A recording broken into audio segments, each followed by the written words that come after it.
Guys, कैसे हैं आप सब लोग। तो गाइस हम स्टार्ट कर रहे हैं अपना भौतिक विज्ञान। तो भौतिक विज्ञान स्टार्ट कर रहे हैं, जिसमें आज हम लोग पढ़ने वाले हैं मात्रकों के बारे में। मात्रक क्या होता है पहले ये जान लेते हैं।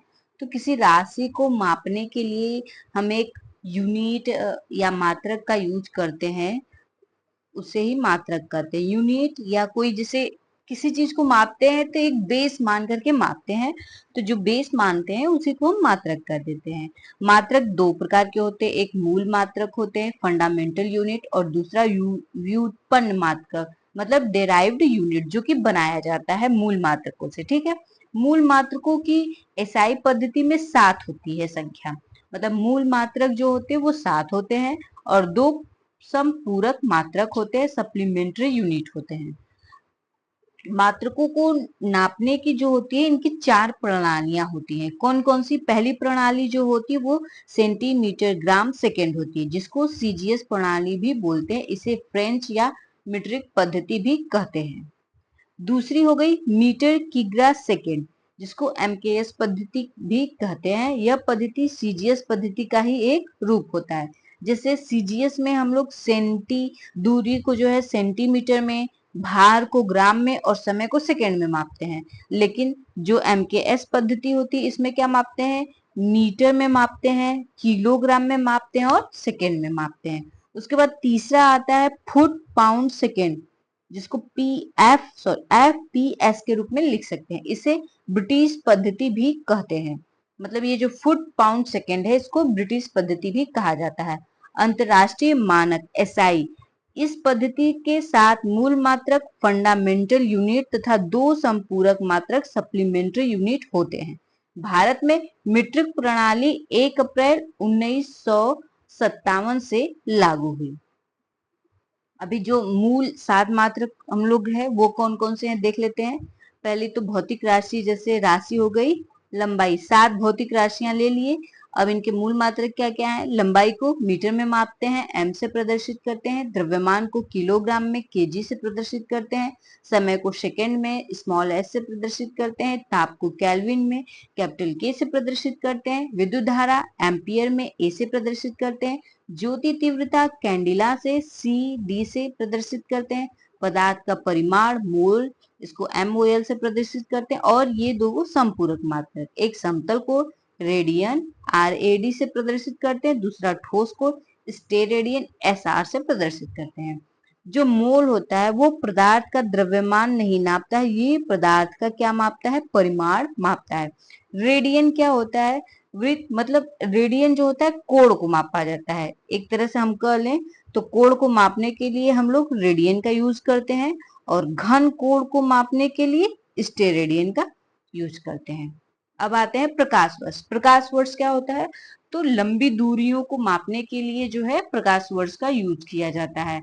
लंबी दूरी जैसे सूर्य से चंद्रमा की दूरी, पृथ्वी से सूर्य की दूरी, तो इस तरह की जो काफी लंबी दूरी होती है उसको मापने के लिए हम लोग प्रकाश वर्ष का यूज करते हैं। प्रकाश वर्ष का यूज क्यों करते हैं? क्योंकि प्रकाश द्वारा एक वर्ष में तय की गई जो दूरी होती है वही प्रकाश वर्ष कहलाती है। तो एक प्रकाश वर्ष बराबर 9.46 गुणे 10 के पावर 15 मीटर होता है। अब पार्सेक क्या होती है? पार्सेक जो होती है दूरी मापने की सबसे बड़ी मात्रक होती है।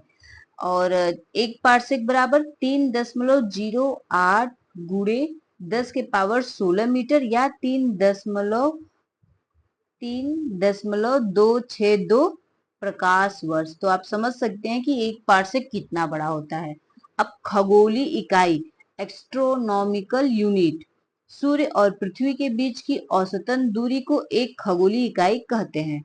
एक खगोलीय इकाई बराबर 149.6 गुणे 10 के पावर 9 मीटर होता है। एक एयू इक्वल टू 4.8481 गुणे 10 के पावर -6 पार्सेक होता है।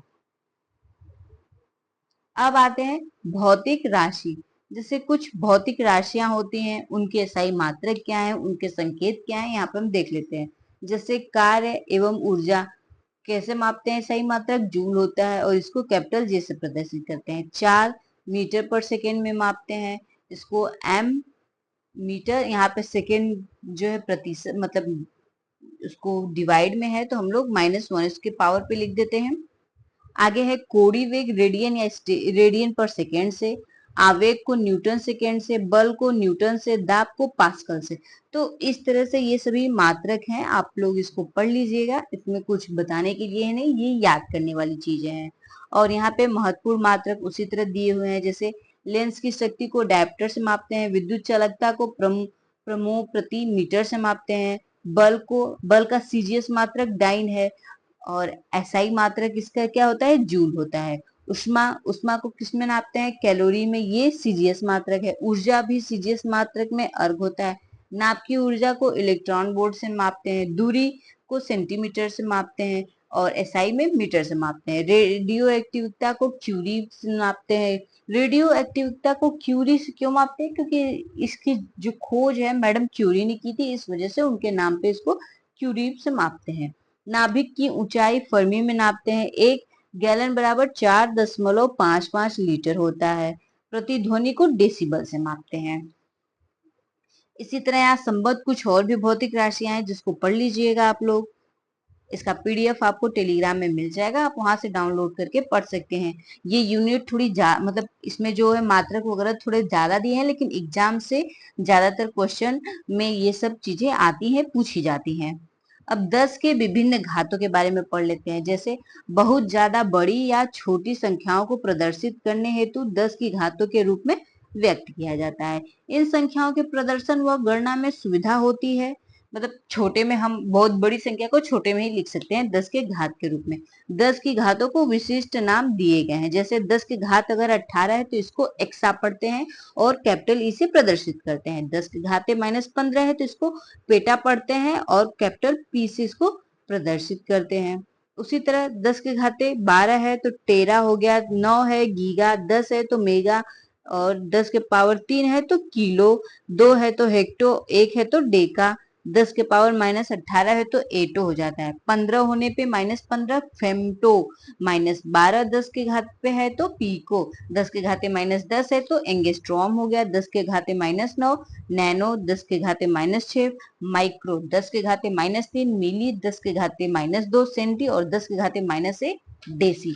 ये सभी काफी इंपॉर्टेंट है, इन सब चीजों को आप लोग याद कर लीजिएगा। व्युत्पन्न मात्रक क्या होता है, जो मूल मात्रकों की सहायता से व्यक्त किए जाते हैं उन्हें हम व्युत्पन्न मात्रक कहते हैं। जैसे घनत्व हो गया, इसको किलोमीटर प्रति घन मीटर से इसका मात्रक होता है। आयतन हो गया, इसको एम क्यू लिखते हैं, घन मीटर से इसको दर्शाते हैं। इसी तरह और भी कई मात्रक दिए हुए हैं। आगे देखते हैं आयतन का विभिन्न इकाइयों में रूपांतरण। 1 लीटर बराबर 0.22 गैलन होता है। 1 लीटर बराबर 1000 घन सेमी होता है। 1 गैलन बराबर 4.546 लीटर या फिर 0.1605 फुट होता है। तो इसे भी पढ़ लीजिएगा। इसी तरह भार का विभिन्न इकाइयों में रूपांतरण। 1 किलोग्राम बराबर 2.205 पाउंड या 1000 ग्राम।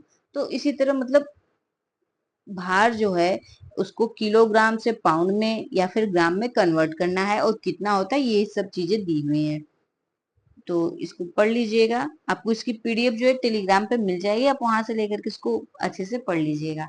आगे है मात्रकों का एक पद्धति से दूसरे पद्धति में मान। जैसे 1 मील बराबर 1.6 किमी, 1 एंगस्ट्रॉम बराबर 10 के पावर -10 मीटर, 1 नॉटिकल मील बराबर 1.85 मीटर, 1 इंच बराबर 2.54 सेंटीमीटर। इसी तरह और भी आगे दिए हुए हैं। क्षेत्रफल का विभिन्न इकाइयों में रूपांतरण है। समय के मात्रक देख लेते हैं। एक सौर्य दिवस बराबर 24 घंटा, एक सूर्य मास बराबर 30 या 31 दिन, एक चंद्र मास बराबर 27.3 दिन या 28 दिन, एक वर्ष बराबर 365 दिन, और एक अधिवर्ष बराबर 366 दिन। अधिवर्ष यानी लीप ईयर, जिसमें फरवरी कितने की होती है, 29 की होती है। ताप के कौन कौन से मात्रक हैं। 1 डिग्री सेल्सियस बराबर 9/5 डिग्री फ़ारेनहाइट, 0 डिग्री सेल्सियस बराबर 273 केल्विन या फिर 32 डिग्री फ़ारेनहाइट, 100 डिग्री सेंटीग्रेड बराबर 180 फ़ारेनहाइट, 100 डिग्री सेल्सियस बराबर 373 केल्विन, -40 डिग्री सेल्सियस बराबर -40 डिग्री फ़ारेनहाइट। अब विमाएं हो गई। विमाओं के बारे में, जैसे कि भौतिक राशियों से व्युत्पन्न मात्रक निकालने हेतु मूल मात्रों को पर लगाई गई घातों को विमा कहते हैं। भौतिक राशियों की विमाओं को लिखने के लिए द्रव्यमान, लंबाई और समय एवं ताप के मूल मात्रकों को क्रमशः m, मतलब जो द्रव्यमान है उसको m से प्रदर्शित करते हैं, लंबाई को l से, समय को t से और ताप को डेल्टा से। तो भौतिक राशियों की विमाओं में प्रदर्शन, माना कि किसी भौतिक राशि के मात्रक m, l, t और डेल्टा हैं, तो उसकी घातें भी क्रमशः p, q, r और s होंगी, जैसे कि यहाँ पे दर्शाया हुआ है। ये बीमा प्रदर्शित करने का एक तरीका है। जैसे हम लोग ले लें अगर क्षेत्रफल, तो क्षेत्रफल को कैसे मापते हैं? तो क्षेत्रफल जो होता है मीटर स्क्वायर में होता है। तो अब अगर इसकी हमको विमा निकालनी है क्षेत्रफल की, तो कैसे निकालेंगे? तो विमा निकालने के लिए हम लोग द्रव्यमान लेते हैं, लंबाई लेते हैं और टी समय को लेते हैं और डेल्टा लेते हैं। तो डेल्टा रहने देते हैं अभी ताप के लिए। इतना हमने ले लिया। अब यहाँ पे जो है मीटर है, मीटर क्या है? लेंथ है, तो सिर्फ लेंथ है, यानी यहाँ पे 0 होगा, टी पे भी 0 और लेंथ पे 2 है तो 2 हो जाएगा, यानी m 0 l 2 t 0 हो जाएगा। अभी आयतन, इसी तरह आयतन का भी वही हो जाएगा। अगर हम संवेग का मात्रक ले तो क्या होगा? संवेग का मात्रक होता है मीटर प्रति सेकेंड स्क्वायर, मीटर प्रति सेकेंड स्क्वायर। संवेग को अगर ले, संवेग, तो इसका होता है मात्रक मीटर प्रति सेकेंड स्क्वायर। तो इसको m l t ये हो गया। अब हम इस पे दर्शाएंगे, तो मीटर दिया है यानी लेंथ है, लेंथ 1 है तो 1 तो लिखेंगे नहीं, इसको छोड़ देंगे लेंथ को। उसके बाद सेकेंड दिया हुआ है, सेकेंड का क्या है? स्क्वायर है और प्रति लगा हुआ है, तो माइनस के साथ 2 यहाँ पे हो जाएगा, t के पावर -2 हो जाएगा। ठीक है, तो अब आगे देख लेते हैं। आगे है द्रवों का सामान्य गुण, पदार्थों या द्रवों का सामान्य गुण। अब इसके बारे में हम लोग पढ़ते हैं, जैसे कि ब्रह्मांड में उपस्थित प्रत्येक वस्तु, कण जिसके पास स्वयं का द्रव्यमान हो, स्थान घेरता है, उसे क्या कहेंगे? द्रव्य कहेंगे। मतलब जिसके अंदर भार हो, स्थान हो, खुद का मतलब स्थान घेरता हो, खुद का भार हो, तो वो चीजें क्या होंगी? द्रव्य होंगी। द्रव्य में जैसे कौन कौन सी चीजें आ जाएंगी? दूध आ जाएगा, लोहा आ जाएगा, पानी आ जाएगा, ये सब क्या है? ये सभी द्रव्य हैं। और द्रव्य कितने प्रकार के होते हैं? तो द्रव्य मुख्यतः 3 प्रकार के होते हैं, होते तो 5 है लेकिन मेनली 3 प्रकार के। कौन कौन से? ठोस, द्रव और गैस, जिसमें से 2 अतिरिक्त होते हैं, एक प्लाज्मा होता है और दूसरा बोस आइंस्टाइन कंडेंसेट होते हैं। अब यहाँ पे कुछ द्रवों के बारे में जान लेते हैं, जैसे द्रवों की अवस्थाएं, ठोस, द्रव व गैस व उनके गुण। अब गुण तो यहाँ आकार, आयतन हम लोग देखते हैं। ठोस का आकार क्या होता है? निश्चित होता है। द्रव का आकार निश्चित नहीं होता है, मतलब जिसमें रखेंगे ये उसी आकार का हो जाएगा। गैस का आकार नहीं निश्चित होता है। आयतन, ठोस का आयतन निश्चित होता है, द्रव का भी आयतन निश्चित होता है। आयतन मतलब कि अगर 1 केजी दूध है तो आप उसको गिलास में रखेंगे तब भी वो 1 केजी होगा, अगर उसको बाल्टी में रखेंगे तब भी 1 केजी होगा। लेकिन गैस क्या है? गैस जो है इसका आयतन निश्चित नहीं होता है। ये क्या करता है? ये पात्र में पूरी तरह से फैल जाता है। जैसे कि यहाँ पे एज ए एग्जाम्पल समझ लें कि कोई ठोस है, एक बर्फ है, इस तरह से इस बर्फ के टुकड़े को इस ग्लास में रखेंगे तो ये जितना यहाँ स्थान घेरता है लगभग उतना यहाँ भी स्थान घेरेगा। और इस अगर एक और गिलास में रखते हैं द्रव को, जैसे सेम इक्वल क्वांटिटी का है, 1 केजी का मान लेते हैं, है पूरा सामान 1 केजी का, ये जो है द्रव है इस पैकेट में, इसको इस गिलास में डालेंगे तो इस गिलास की धारिता जहां तक 1 केजी की होगी, मतलब यहाँ तक अगर गिलास 1 केजी का पानी रख रहा है अपने आधे भाग तक, तो 1 केजी यहीं पे रहेगा। बॉटल है, बॉटल अगर इस तरह से इतना बड़ा है और ये पूरा बॉटल 1 केजी का है, मतलब इसमें अगर 1 केजी पानी भरेंगे तो पूरा ये बॉटल पूरा ऊपर से नीचे तक फुल हो जाएगा। तो इसमें 1 kg का पानी फुल हो जाएगा। मतलब जितना इस सामान की धारिता होगी उसके हिसाब से ये भरेगा। लेकिन गैस क्या करता है, अगर गैस 1 kg का है तो वो गैस क्या होगा, अगर ये बोतल जो है 5 kg इसकी धारिता है तो ये गैस यहाँ यहाँ इस तरह से चारों तरफ इसमें भर जाएगा। 3 kg का अगर ये जो है कोई डब्बा है या कुछ भी है तो इसमें क्या करेगा, गैस पूरा यहाँ से यहाँ तक पूरा फैल जाएगा। भले ही उसकी जो है संख्या मतलब उसकी जो क्वांटिटी है वो 1 kg की क्यों ना हो, लेकिन वो पूरी तरह से फैल जाएगा। तो इस तरह से गैस का ना तो आकार निश्चित होता है और ना ही आयतन निश्चित होता है। अब प्रवाह होने का गुण, ठोस जो है वो बहता नहीं है, द्रव जो है वो बह देता है और उसकी दिशा जो होती है निश्चित होती है, लेकिन गैस चारों तरफ फैलने लगता है। दाब का प्रभाव, ठोस पे दाब का प्रभाव नहीं पड़ता है, द्रव पे ठोस के अपेक्षाकृत कुछ ज्यादा प्रभाव पड़ता है, लेकिन सबसे ज्यादा प्रभाव जो होता है गैस पे पड़ता है। क्योंकि जैसे एलपीजी सिलेंडर होता है तो क्या होता है, उसमें उसको प्रेशर दबाव के माध्यम से भरा जाता है। अब बात करेंगे उष्मा का प्रभाव। गर्म करने पर इनका सबसे कम विस्तार होता है। जो ठोस होते हैं उनको जब हम गर्म करेंगे तो इनका विस्तार सबसे कम होगा। इसके कंपेयर में जो है ठोस की अपेक्षा द्रव में थोड़ा विस्तार ज्यादा होगा, लेकिन गैस को जब गर्म करेंगे तो ये और ज्यादा तेजी से चारों तरफ फैलने लगेगा। कणों में गति की बात करें तो ठोस के कण जो होते हैं इनमें गति बिल्कुल लगभग नगण्य के बराबर होती है, एकदम नहीं के बराबर। द्रव में जो है ठोस की अपेक्षा थोड़ी ज्यादा गति होती है और गैस के कण तो जो एकदम मुक्त अवस्था में होते हैं, चारों तरफ घूमते फिरते हैं। गलनांक, क्वथनांक तथा क्रांतिक माप ताप की बात करें तो ठोसों का गलनांक निश्चित होता है, द्रवों का क्वथनांक निश्चित होता है और गैसों का क्रांतिक ताप जो होता है निश्चित होता है। अंतर आणविक आकर्षण बल, तो द्रव में अंतर आणविक आकर्षण बल जो होता है सबसे ज्यादा होता है। अंतर आणविक आकर्षण बल मतलब कि जैसे दो दो कण हैं तो इन दोनों कणों के बीच जो बल लग रहा है वो बल अंतर आणविक बल कहलाता है। तो ठोस में देखेंगे कि उनका जो कण होता है एकदम उनके अंदर इतना ज्यादा बल होता है कि वो हिलते डुलते नहीं है, लेकिन द्रव में क्या होता है, द्रव में बहुत कम होता है और गैसों में तो बिल्कुल होता ही नहीं है, मतलब एकदम नगण्य के बराबर होता है, क्योंकि गैस आपस में बधे नहीं रहते, इधर उधर चारों तरफ फैलते रहते हैं। हिमांक और घनत्व, इनका हिमांक और घनत्व अधिक होता है, किनका, ठोस का।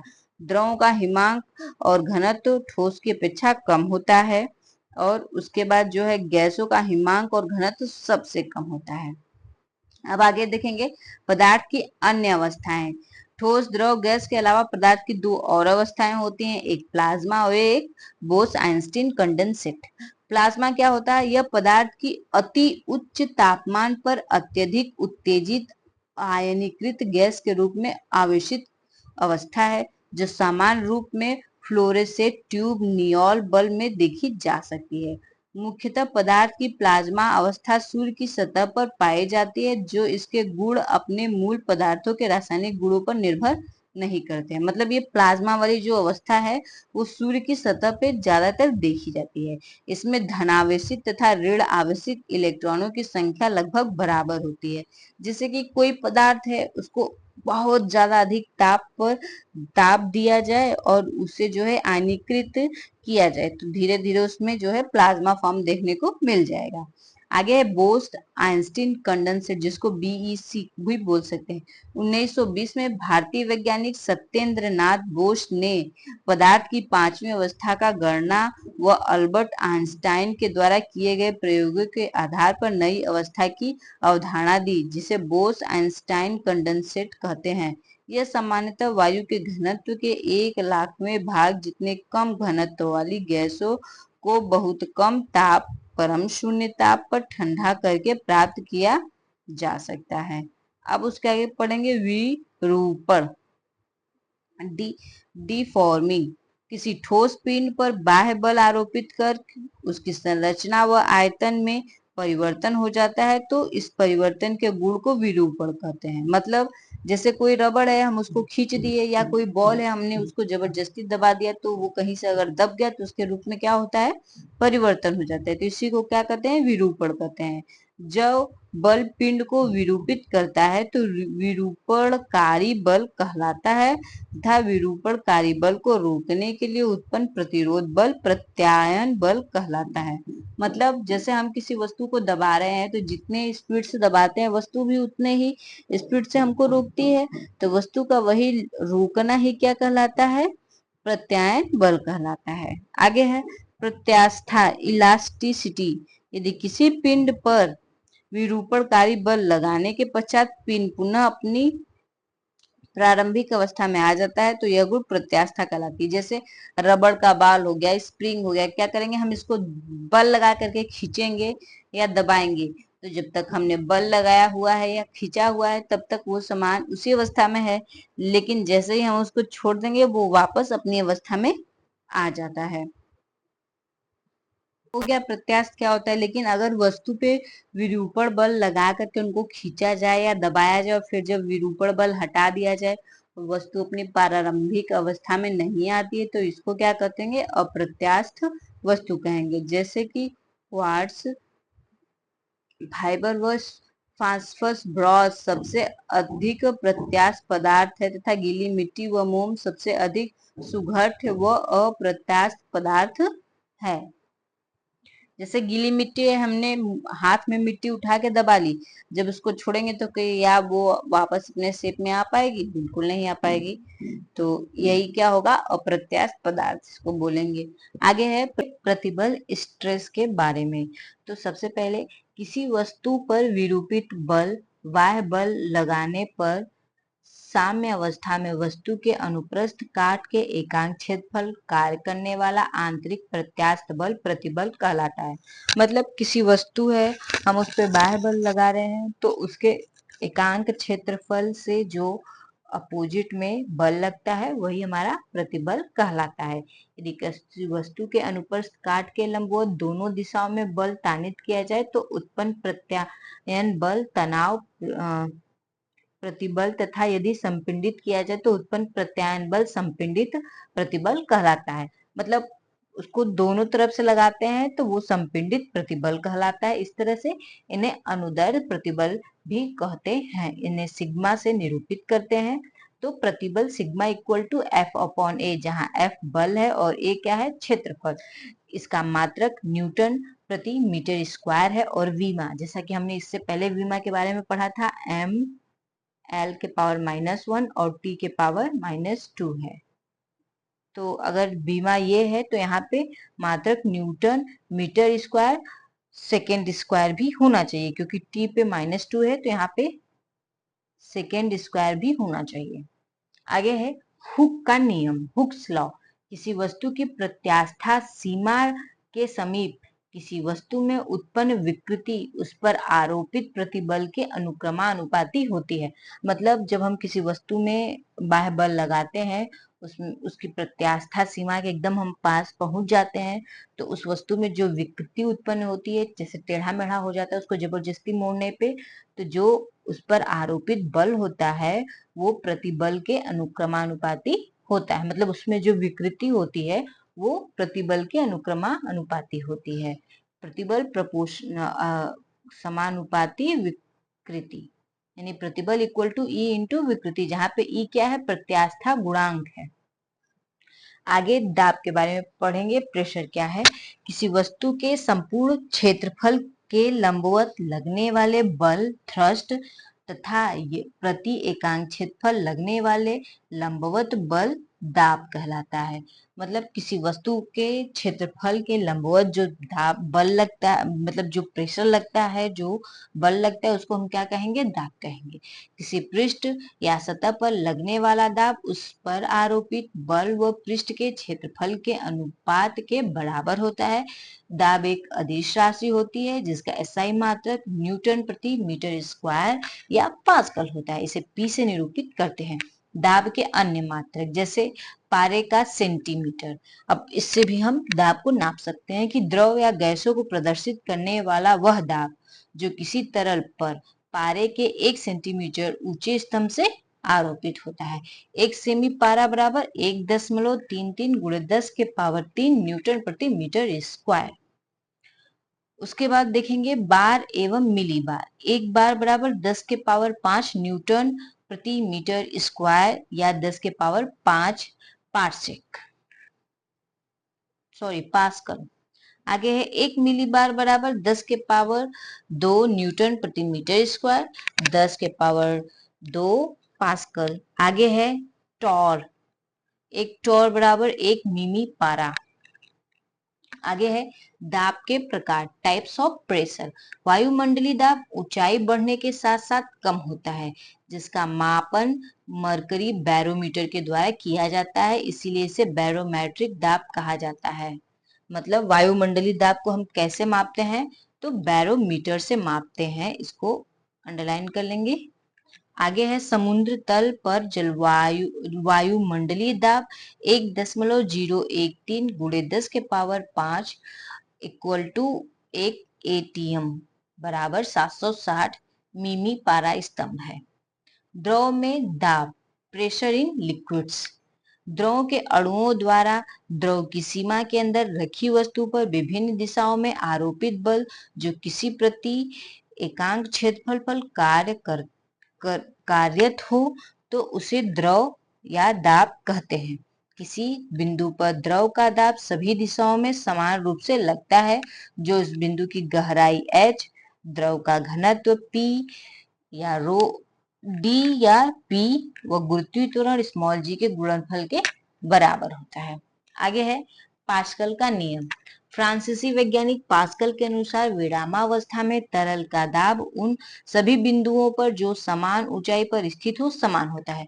मतलब जैसे कोई ट्यूब है, इसमें इस तरह से मुड़ी हुई ट्यूब है और यहाँ पे इक्वल है, तो इन सभी में जो है इससे अटैच्ड है, तो इन सभी में क्या होगा, जो दूरी आएगी इन सभी पे जो प्रेशर लगेगा वो बराबर लगेगा। यही इसमें बताया गया है कि जो दाब होता है वो सभी जगह इक्वल होता है। जैसे कि हाइड्रोलिक लिफ्ट हो गया, हाइड्रोलिक ब्रेक, हाइड्रोलिक प्रेस, तो ये सभी जो है पास्कल के नियम पे कार्य करते हैं। अब दाब का गलनांक व क्वथनांक पर प्रभाव। जिन पदार्थों को गर्म करने पर आयतन में वृद्धि होती है उनका गलनांक दाब बढ़ाने पर बढ़ जाता है। जैसे मोम का क्या है, गलनांक दाब बढ़ाने पे बढ़ जाता है। घी जिसका आयतन गर्म करने पर कम होता है उसका गलनांक दाब बढ़ाने पर कम हो जाता है। जैसे बर्फ, बिस्मित, ढलवा लोहा इत्यादि। दाब बढ़ाने पर सभी द्रवों का क्वथनांक बढ़ जाता है। ये भी हमारा इंपॉर्टेंट है कि द्रवों का क्वथनांक बढ़ जाता है कब, जब उन पर दाब बढ़ता है। तो आगे है प्लवन, फ्लोटेशन। किसी वस्तु का द्रव में तैरने का गुण प्लवन कहलाता है। प्लवन वस्तु के भार व उत्क्षेप पर निर्भर करता है। किसी वस्तु को द्रव में डुबोने पर उसके भार में कुछ कमी आती है तथा एक बल उसे पुनः ऊपर लाने का प्रयास करता है, यही बल उत्प्लावन बल कहलाता है।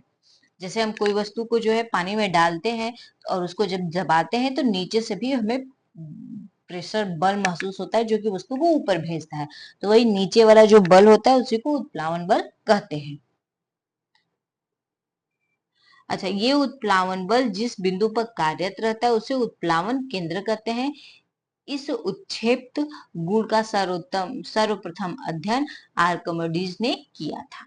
घनत्व, डेंसिटी, पदार्थ के प्रति इकाई आयतन में उपस्थित द्रव्यमान को घनत्व कहते हैं। इसका मात्रक केजी प्रति मीटर क्यूब है, इसे डी से निरूपित करते हैं। आपेक्षित घनत्व, रिलेटिव डेंसिटी, जल के सापेक्ष किसी वस्तु का घनत्व उसका आपेक्षित घनत्व कहलाता है। अब आगे बढ़ेंगे आर्किमिडीज का सिद्धांत। आर्किमिडीज के अनुसार किसी ठोस वस्तु को पूर्णतः या आंशिक द्रव में डुबोने पर उसके भार में आई कमी ठोस द्वारा विस्थापित द्रव के भार के बराबर होती है। मतलब कि जब हम किसी वस्तु को, जैसे ये एक बोर्ड है, इसको जब हम इस तरह से पानी में डुबोते हैं तो क्या होगा, जितना दूर का ये, मतलब इसका जो इतने दूर का भाग है, इसका जो भार होगा इस पूरे वस्तु का, वो जितने दूर नीचे से पानी हटाएगा वो दोनों आपस में क्या होंगे, बराबर होंगे। आर्किमिडीज के सिद्धांत पर आधारित विभिन्न उपकरण जैसे मैनोमीटर, सरल वायुदापी, पनडुब्बी, द्रव घनत्व मापी, दुग्ध घनत्व मापी, ये सभी आर्किमिडीज के सिद्धांत पे कार्य करते हैं। आगे है पृष्ठ तनाव, सरफेस टेंशन। किसी द्रव का पृष्ठ तनाव द्रव के पृष्ठ पर खींची गई काल्पनिक रेखा की एकांक लंबाई पर पृष्ठ के तल में रेखा के लंबवत कार्य करने वाले बल के बराबर होती है। पृष्ठ तनाव को T से डिनोट करते हैं, T equal to F upon L, जहां पे F बल होता है और L लंबाई होती है। मात्रक न्यूटन प्रति मीटर होता है। द्रव के पृष्ठ क्षेत्र में एकांक वृद्धि करने के लिए किया गया कार्य पृष्ठ पर तनाव कहलाता है। किसी द्रव में अत्यंत घुलनशील अशुद्धि मिला दी जाए तो पृष्ठ तनाव बढ़ जाता है। मतलब कोई पानी में जो एकदम अच्छे से, जैसे चीनी मिला दिए, नमक मिला दिए, तो इससे क्या होगा, पृष्ठ तनाव जो होगा एकदम से बढ़ जाएगा। और कोई अघुलनशील अशुद्धि मिला दी जाए तो द्रव का पृष्ठ तनाव घट जाएगा। अघुलनशील में मतलब जैसे मिट्टी हो गया, इसके छोटे छोटे कण जो होते हैं घुल नहीं पाते हैं, ये मिला देंगे तो क्या होगा, उसका पृष्ठ तनाव घट जाएगा। जल में अल्कोहल मिलाने पर जल का पृष्ठ तनाव जो होता है कम हो जाता है, क्योंकि ये जल में अच्छे से घुल नहीं पाता है। जल में नमक मिलाने पर जल का पृष्ठ तनाव बढ़ जाता है, क्योंकि नमक जो है एकदम उसमें घुल जाता है, दिखाई नहीं देता है। अब बात करेंगे ससंजन बल एवं आसंजन बल के बारे में, कोहेसिव फोर्स एंड अवेसिव फोर्स के बारे में।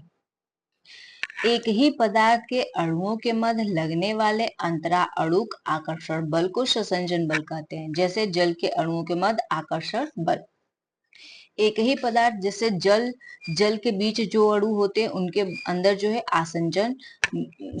ससंजन जो है बल लगता है। मतलब सेम एक ही पदार्थ, एक ही एलिमेंट के जो है मॉलिक्यूल सेम होते हैं, तो उनके बीच ससंजन बल जो है लगता है। और आसंजन बल क्या होता है, ये अलग अलग जो है अणुओं के मध्य लगता है। जैसे कि एक हम ले ले, शराब ले लें, वाइन एल्कोहल ले लें और पानी ले लें, तो इनके दोनों अणुओं के बीच जो है आसंजन बल लगेंगे, क्योंकि दोनों अलग अलग हैं। दूध ले लें और जो है पानी ले लें, तो दोनों का अलग अलग आसंजन बल लगेगा अणुओं के बीच। तो वही है कि विभिन्न पदार्थों के अणुओं के मध्य लगने वाले आकर्षण बल को आसंजन बल कहते हैं। जैसे कांच के गिलास में रखे अणु व गिलास की दीवारों के अणुओं के मध्य का आकर्षण बल। आगे है केशिकत्व, कैपिलरिटी। किसी द्रव द्वारा केश नली में गुरुत्व बल के विपरीत ऊपर चढ़ने व नीचे उतरने की प्रवृत्ति गुण को केशिकत्व कहा जाता है। जैसे केशिकत्व मतलब एकदम पतली सी केश नली आती है। केश नली क्यों बोलते हैं इसको, क्योंकि हमारा जो बाल होता है एकदम पतला होता है, तो उसी तरह बाल के समान, मतलब इस तरह एकदम पतली नली हम लोग ले लेते हैं। तो इसमें जब द्रव भरेंगे तो द्रव तो इतना ही है, लेकिन द्रव भरने के बाद क्या होगा, ये दोनों साइड में इस तरह से ऊपर चढ़ जाता है। मतलब किनारे किनारे पे द्रव इतना ऊपर चढ़ा हुआ रहेगा और नीचे इतना बीच में जो है उसके कम रहेगा। और कभी कभी ऐसे होते हैं कि द्रव जो है इतना है लेकिन किनारे पे जो है इस तरह से रहेगा, ऐसे, मतलब द्रव नीचे रहेगा, बीच में इस तरह उभरा हुआ रहेगा। ऐसा हमको कहाँ कहाँ देखने को मिलता है, जैसे हमारी पेन की जो रिफिल होती है, जेल पेन जो होते हैं, उसके अंदर देखेंगे तो हमें इस तरह की जो है दिख जाएगी।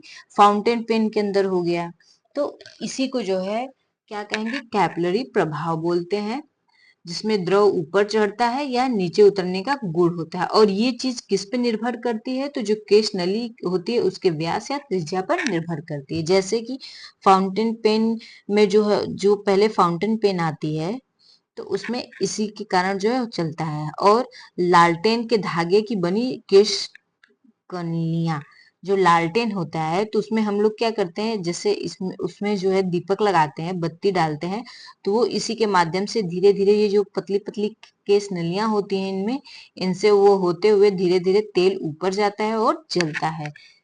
स्याही सुखाने के लिए सोख्ता कागज, जैसे जो पैड आता है, सोख्ता होता है, गद्दा होता है, उसमें छोटे छोटे छोटे छिद्र होते हैं। जब पानी अगर कहीं गिरा है आप उसके ऊपर रख देंगे इस गद्दे को, तो क्या करता है, वो पूरा पानी को सोख लेता है। क्यों सोखता है, कैसे, क्योंकि इसमें इस गद्दे में छोटे पतले पतले जो छिद्र होते हैं, तो उसी के कारण ये सोख लेता है। गुरुत्वाकर्षण तो हमेशा पृथ्वी की ओर जाता है, नीचे की तरफ, लेकिन ये केशिकत्व के कारण क्या होता है, पानी ऊपर चढ़ जाता है और गड्ढा सोख लेता है इसको। इसी गुण को क्या कहेंगे, केशिकत्व का गुण कहेंगे। आगे है श्यानता, विस्कोसिटी, द्रव का वह गुण जिसके कारण द्रव अपनी विभिन्न परतों में होने वाली अपेक्षित गति का विरोध करते हैं, श्यानता या गाढ़ापन कहलाते हैं। जैसे जैसे कि पानी है, पानी जा रहा है तो पानी लेयर वाइज जाता है। जैसे पानी, ये पूरा इतना पानी तो जरूर है, लेकिन पानी का एक लेयर का अलग चाल है, दूसरे लेयर का अलग चाल है, और तीसरे लेयर का इस तरह से अलग चाल रहता है। 3 परत, ये पूरी पानी है, पानी मतलब पूरा एकदम पानी एक बराबर यहाँ से निकल रहा है। ये बस हमने समझने के लिए इसको बनाया है कि पानी पूरा एक ही साथ निकल रहा है। ये पानी की अलग अलग लेयर है। जैसे जब कभी खेत में या नाली में पानी जाता है, तो अगर उसमें थोड़ा सा मिट्टी घोल देंगे तो देखेंगे जो मिट्टी है, ये मिट्टी ऊपर घुल, अगर हम मिट्टी या कलर ऊपर डालते हैं तो ये वाला पानी अगर बह रहा है तो ये वाला तेजी से बहता हुआ आगे बढ़ जाएगा, जबकि यहाँ वाला पानी जो है पीछे ही रहेगा। या यहाँ थोड़ा नीचे हम मिट्टी नीचे खोद के घुमाते हैं तो क्या देखेंगे कि मिट्टी जो है तेजी से आगे निकल गया, और यहाँ पे पानी अभी जो है, यहाँ गाढ़ा मिट्टी, यहाँ हल्का मिट्टी, यहाँ एकदम साफ पानी जाएगा। तो ये क्या दिखाता है, ये दिखाता है कि पानी जो है परत दर परत बहता है, और ये ऊपर वाली परत इस नीचे वाली परत का क्या करती है, विरोध करती है, इसकी चाल को मतलब रोकती है, इसकी विरोध करती है। और जो ये नीचे वाली परत होती है ऊपर वाली की विरोध करती है। तो यही यही जो होती है श्यानता कहलाती है। श्यानता के कारण द्रव के अणुओं के मध्य संसंजन बल का होना होता है। द्रवों की अपेक्षा गैसों में श्यानता बहुत कम होती है, क्योंकि जब श्यानता ही नहीं होगी तो संसंजन बल ही नहीं होगा। तापमान में वृद्धि करने पर द्रवों की सान्यता घट जाती है, जबकि गैसों की सान्यता बढ़ जाती है। ये इंपॉर्टेंट है कि द्रवों की सान्यता घटती है जबकि गैसों की सान्यता बढ़ जाती है। उदाहरण के लिए, जब जल से भरी बाल्टी को हिलाकर छोड़ देने पर थोड़ी जल में क्या होता है, जल अपने आप रुक जाता है। क्यों? क्योंकि नीचे की परत ऊपर वाली का विरोध करती है और ऊपर वाली नीचे का, तो दोनों धीरे धीरे एक दूसरे का विरोध करते करते रुक जाती हैं। जल की सांद्रता वायु से अधिक होती है, इसी जल की अपेक्षा वायु में गति करना सरल होता है। बादल के कण वायु की सांद्रता के कारण बहुत धीरे धीरे नीचे आ पाते हैं तथा वे आकाश में तैरते हुए प्रतीत होते हैं। किसी तरल या द्रव के दो परतों के बीच लगने वाला श्यान बल, इसका मात्रक केजी प्रति मीटर सेकेंड होता है। इसका अन्य मात्रक भी होता है जिसे पॉइज कहते हैं। एक पॉइज बराबर 1/10 केजी पर मीटर सेकेंड होता है। तो अब ये भी इंपॉर्टेंट है कि सान्यता को किससे मापते हैं, तो पॉइज से भी मापते हैं। सीमांत वेग, टर्मिनल वेलोसिटी, जब किसी वस्तु को तरल माध्यम अथवा गैस या द्रव माध्यम में स्वतंत्र रूप से गिराया जाता है तो वस्तु पर मुख्यतः बल दो दिशाओं से कार्यरत होता है। एक तो गुरुत्व बल लगता है गुरुत्व बल की दिशा में, तथा एक होता है माध्यम शान्य बल एवं उत्प्लावन बल, वस्तु की गति की विपरीत दिशा में जो कि लगता है। गुरुत्व बल क्या होता है, वस्तु की गति की दिशा में लगता है, और शान्य बल और उत्प्लावन बल उसके अपोजिट में लगता है। प्रारंभ में जब वस्तु गुरुत्व वेग के त्वरण के प्रभाव में आगे बढ़ता है, परंतु समय के साथ माध्यम का श्यान बल भी बढ़ता है, और अंततः श्यान बल एवं उत्प्लावन बल का योग गुरुत्व बल के बराबर हो जाता है। परिणाम स्वरूप वस्तु का त्वरण शून्य हो जाता है, और तब वस्तु एक नियत वेग से गिरने लगती है। इसी वेग को सीमांत वेग, कौन सा वेग, जो नियत वेग होता है उसी को हम सीमांत वेग कहते हैं। जैसे उदाहरण के लिए स्काई ड्राइवर वायुयान से कूदने के बाद अत्यधिक तीव्र वेग से नीचे गिरता है। क्यों नीचे गिरता है? क्योंकि गुरुत्वाकर्षण उसको बहुत तेजी से लगता है। फिर कुछ समय के पश्चात वो अपने वेग को कम करने के लिए पैराशूट को खोल देता है, जिससे गुरुत्व बल के विरुद्ध खिंचाव बल लगने लगता है। परिणाम स्वरूप उसके सीमांत वेग में कमी आ जाती है। अब धारा रेखीय प्रभाव, इसके बारे में पढ़ेंगे। स्ट्रीमलाइन फ्लो, द्रव का वह प्रभाव जिसमें एक ही बिंदु से गुजरने वाले द्रव के सभी कण एक ही पथ से गुजरते हैं, धारा रेखीय प्रभाव कहलाते हैं। वह मार्ग को धारा रेखा कहा जाता है। आगे पढ़ेंगे क्रांतिक वेग, क्रिटिकल वेलोसिटी। धारा रेखीय प्रवाह के अंतिम वेग के बाद प्राप्त वेग क्रांतिक वेग कहलाता है। यदि द्रव का वेग क्रांतिक वेग से अधिक हो जाए तो द्रव का प्रवाह अनियमित हो जाता है, जिसे विक्षुब्ध प्रवाह भी कहते हैं। इसमें द्रव की गति का मार्ग टेढ़ा मेढ़ा, जिगजैग या भंवरदार हो सकता है। जैसे बरसात में नदी नालों की गति क्रांतिक वेग से कम वेग होने पर उसका प्रभाव द्रव की श्यानता व क्रांतिक वेग से अधिक होने पर उसका प्रवाह द्रव के घनत्व पर निर्भर करता है। अब पढ़ेंगे बर्नौली प्रमेय। जब कोई असंपिंडी व अश्यान द्रव व गैस आदर्श एक स्थान से दूसरे स्थान तक धारा रेखी प्रवाह में प्रवाहित होता है तो उसके मार्ग के प्रत्येक बिंदु पर इसके प्रति एकांक आयतन की कुल ऊर्जा अर्थात दाब ऊर्जा, गतिज ऊर्जा और स्थितिज ऊर्जा का योग एक नियतांक होता है। यह ऊर्जा संरक्षण का सिद्धांत पर आधारित होता है। यदि द्रव का दाब बढ़ता है तो उसका वेग कम हो जाता है और वेग बढ़ने से उसका दाब कम हो जाता है। बर्नौली प्रमेय के उदाहरण क्या क्या हैं?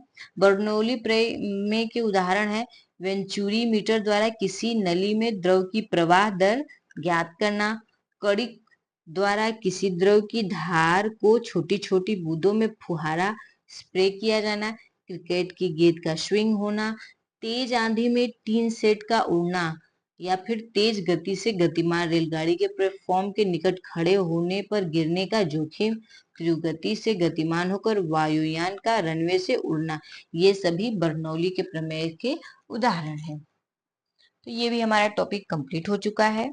अब हम आपसे मिलेंगे अपने नेक्स्ट वीडियो में। तब तक के लिए थैंक यू दोस्तों।